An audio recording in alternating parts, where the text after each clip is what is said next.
Hey everybody, it's Dr. Selfridge. I'm back here again with my good friend, Miss Doreen Ketchens, the clarinet queen. I just wanted to catch up with Miss Doreen again to share her wisdom with all you out there. So my first question, when did you decide or what inspired you to play the clarinet?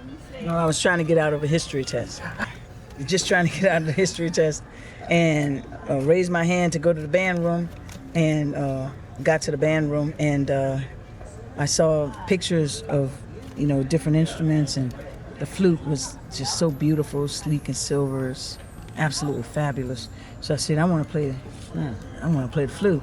Well, eight to 10 girls in front of me picked the flute, so I was like, I want to play it now. So the clarinet was the next instrument, and that's what I chose. I chose clarinet. What sparked your passion? Who were your influences, or who inspired you?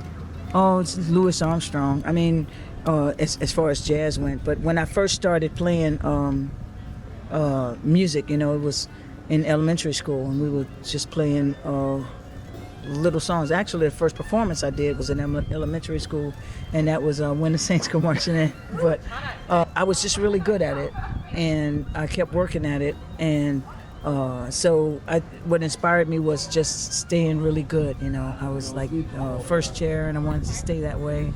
I had a little competition with first chair and lose it every so often, So chair test. Yeah. So, but that was my motivation, just to stay on top.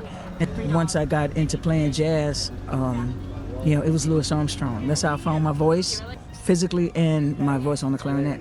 Born and raised in New Orleans, what makes New Orleans tradition and music so special?